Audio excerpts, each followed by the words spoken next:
Anyari sa Los Angeles Clippers na sinasabing isa sa mga super team ngayong season? Sa halip na magpakitang gilas, tila naging pabagsak ang kanilang performance matapos silang tambakan at paglaruan ng mga batang manlalaro ng Utah Jazz. Mula unang quarter hanggang sa dulo, hindi man lang nakalamang ang Clippers at tuluyang tinapos ang laban sa score na 128-179 pabor sa Jazz. Mas nakakagulat pa, wala ni isang player ng Clippers ang umabot ng 20 puntos, habang sa kabilang panig, 3 sa mga batang star ng Utah ang umarangkada ng tig 20 mahigit na puntos. At ito nga ay sila Lauri Markkanen, Walker Kessler at Bryce Sensabaugh. Sa ipinakitang enerhiya at bilis ng mga batang Jazz, tanong tuloy ng marami, patunay na ba ito na matatanda na talaga ang core ng Clippers? Kayo mga idol, ano ang masasabi nyo sa performance nato ng Clippers? Samantala, ibang level na talaga ang San Antonio Spurs ngayong season.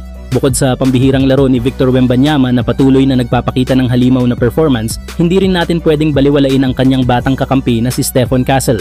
Pre-season pa lang, halos di na mapigilan ang explosiveness nitong rookie sensation.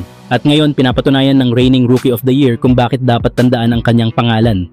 Sa panalo ng Spurs laban sa Dallas, nagrehistro ito ng 22 puntos, 7 rebounds at 6 na assists. Isang all-around performance na nagpapatunay na hindi lang si Wemby ang bituin sa San Antonio. Kung ganito ang laro ni Castle, posible kaya na siya naman ang susunod na makakuha ng Most Improved Player of the Year ngayong season. Kayo mga idol, anong tingin nyo?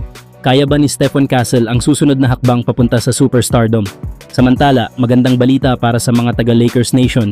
Kinuha na ng Los Angeles Lakers ang team option sa kontrata ni Dalton Knecht para sa 2026 hanggang 2027 season. Isang malinaw na senyales na nananatiling buo ang tiwala ng koponan sa batang scorer na ito. Kung maaalala, bago ang trade deadline noong nakaraang season, lumabas ang ulat na kabilang si Knecht sa posibleng trade package ng Lakers kasama si Cam Reddish, isang first-round pick at pick swap ngunit hindi ito natuloy. At ngayon, tila magandang desisyon nga iyon dahil pinili ng Lakers na ipagpatuloy ang kanilang investment sa dating Tennessee Volunteers standout.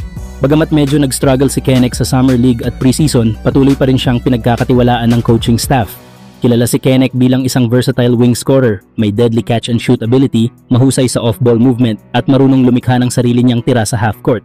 Bukod pa rito, nakikita na rin ang unti-unti niyang pag-improve sa depensa at decision-making, bagay na gustong-gusto ng Lakers sa kanilang rotation. At hindi lang yan mga idol, meron pang isang team option si Dalton Knecht para sa 2027 hanggang 2028 season.